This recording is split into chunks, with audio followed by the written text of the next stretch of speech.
Hi everybody, Paul from Paul's Passing Thoughts here. Just wanted to do another quick video while I'm on break from school, and mostly prompted by stuff that I see on the internet. And here's Soteriology 101, and this guy makes probably a good living in the whole election debate, supposedly Calvinism versus run-of-the-mill Protestantism. And so this short video, and I'm going to try to keep it as short as I can, is another stab at trying to make people understand the Protestant / Reformation gospel is just overtly false. An under law gospel, okay? The exact same kind of gospel that the Apostle Paul spent his whole ministry refuting. So I ran I think this guy's name is Dr. something Flowers or whatever.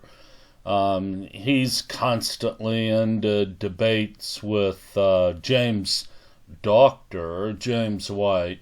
Anyway, it says in this tweet, Romans 3 says, no one is righteous, no, not one. And his argument is, it doesn't say no one believes in God, no, not one. Believers in God are graciously declared righteous because of Christ's righteousness. Belief doesn't merit righteousness, thus it's wrong to think that Paul is suggesting no one can believe. So it's, his argument against Calvinism that, the act of faith or believing is, the individual has the ability to do that. But what I want to key in is the middle statement here, the middle short paragraph. Believers in God are graciously, watch for it, declared righteous because of Christ's righteousness. So this is the fundamental flaw of the Protestant gospel. This whole idea that we are only declared righteous and are not made righteous, or we are righteous as a state of being, and therefore not under law, that it's only this declaration rather than us being righteous as a state of being. And what's left out here that they normally say is that it's what?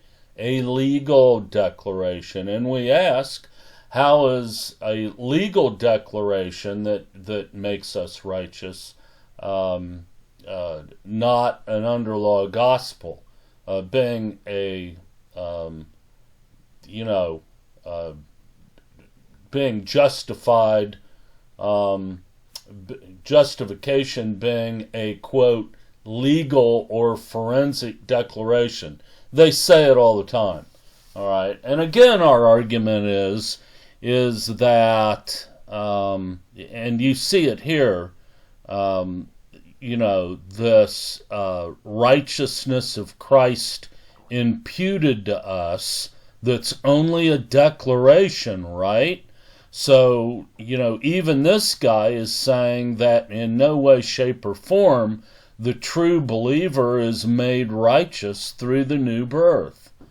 And that's what makes the Protestant gospel fundamentally false.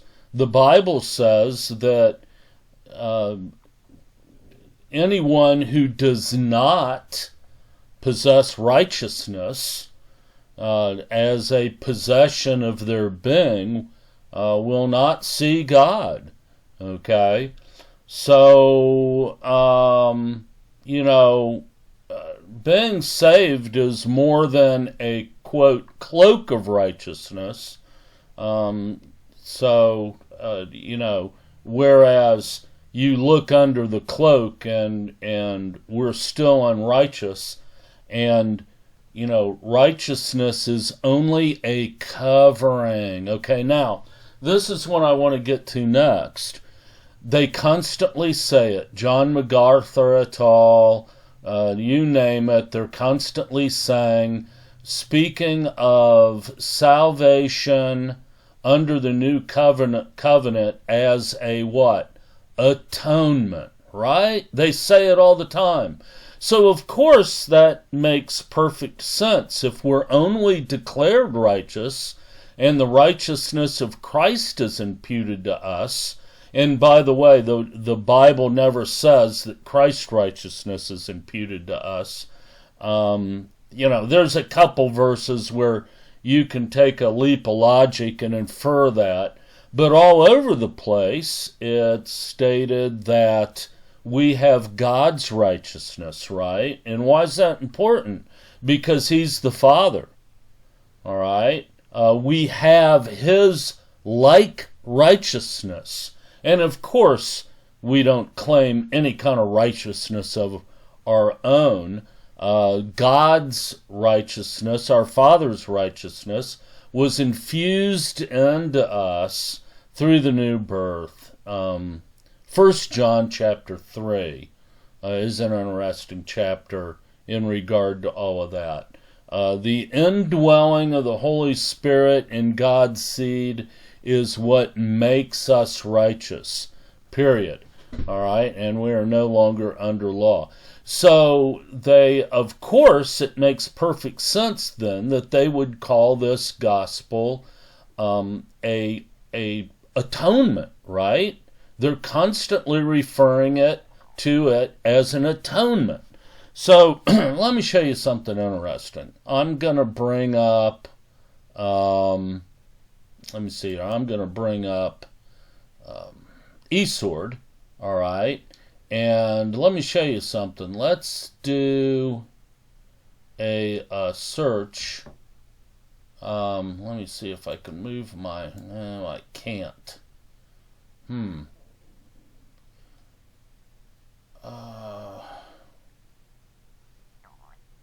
All right. Well, the only problem is here, the way I have my video software cropped, I can't get to the search on eSword. But if you go to eSword and you do a word search on atonement, the word is found 69 times, and it is a word that means covering. So if you do a search for the word atonement in the New Testament, guess what? It's found once. Isn't that something? In all of the New Testament, the word atonement is found once. And guess what? The word used there in a lot of the translations, the word used there for atonement doesn't mean covering, doesn't mean what atonement means mostly in the Old Testament. Sometimes the same word, and this is, by the way, in Romans 5:11, I believe, the word is sometimes translated propitiation, all right? And it basically means reconciliation, a word along those lines, okay? But it doesn't mean covering. And why is that? It's because the new covenant salvation is not a covering. We're not only covered with someone else's righteousness, we are righteous. And the Bible is clear. If we're not, we won't see God. Well, Paul, don't we sin? Or the way this question is posed, you hear this all the time. Oh, so you're sinless, huh? Or, did you sin today? That's the big one. Did you sin today? Okay. The very, what they think is a rhetorical question to trap you, that approach in and of itself demonstrates that they are under law. Okay? That they are under law. Note that their standard for righteousness is, did you break the law today or not? And unless you kept the law perfectly, you're not righteous. Well, what does the Bible say that is? That's under law. And the Bible makes it clear. You can only be, there's only two kinds of people in the world, under law or under grace. And if you're under grace, you're not under the condemnation of the law. Protestant clearly teaches that you're still under the law, and you have to partake in what they call the, quote, ordinary means of grace to maintain this covering of Christ's righteousness as a substitute for our own righteousness, even in sanctification. As I mentioned in the other video before, this necessarily rejects the idea that Christians can love one another. Why? Because love is a good work. All right? Moving on here, this is why it just drives me completely nuts when, you've got all of these camps in Protestantism arguing, over election, when election is not the issue. The true biblical meaning of justification is the issue. So let's go back to this verse they're talking about. I think I can pull it up here. Yes. Okay. So, here's the verse they're talking about. Okay. What then? Are we Jews any better off? No, not at all, for we have already charged that all, both Jews and Greeks, are under sin, as it is written. Here we go. None is righteous, no, not one. Boy, this is the one that they point to all the time. No one understands, no one seeks after God. See, no one seeks. It says it right there. No one seeks for God. All have turned aside, together they have become worthless, and on and on. They continually cite this and look at you and say, see? Now, go down to verse 19. What does Paul say immediately after he cites this Old Testament verse? Now we know that whatever the law says, it speaks to those who are under the law, so that every mouth may be stopped, and the whole world may be held accountable to God. Stop right there. Of course, verses 9 through 18 refer to those who are under law. Right? Okay? Of course that refers to anyone who is under law. All right? The only thing is those who are truly born again under the true gospel of justification by new birth, we're not under law. These verses are not true of us. We don't have a mere covering for our sin. It was all nailed to the cross. The written code was nailed to the cross.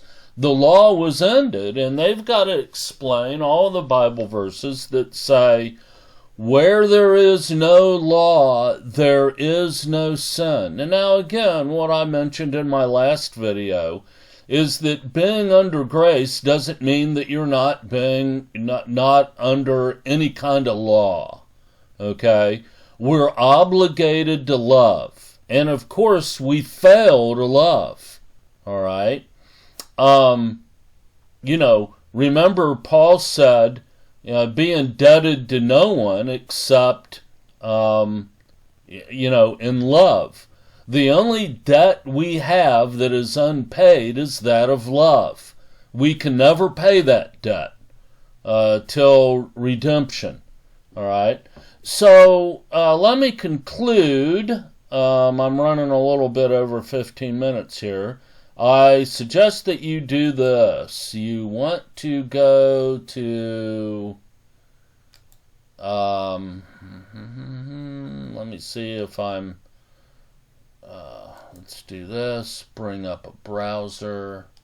All right, so here's what you want to do.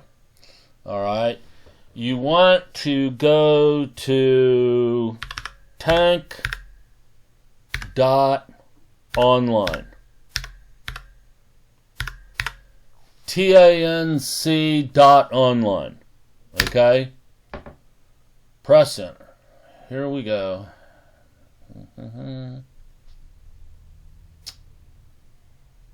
Alright, there you go. There's tank.online.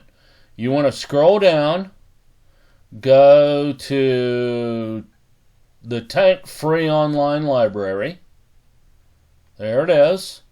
Then you want to scroll down to It's Not About Election. If you want a hard copy, email me at mail@tank.online and I'll send you a free hard copy. Okay? So here's the book. It's Not About Election. Why Calvinism is Another Gospel. In essence, when I say Calvinism, I'm really talking about Protestantism. You can't make these distinctions between the distinction they like to make to distance themselves from these many problems is, that's Reformed. Our church isn't Reformed. It's just Protestantism. So let me ask you something. What does Reformed mean? Well, are you familiar with the term Reformation? Okay, and what is that? It's Protestantism. You can't dissect the two. You can't separate the two. So there's the book. You can read it for free. I told you how to get there. And again, you can email me and get your free copy. Go about through the week, loving God and others aggressively with no fear of condemnation. Have a great day.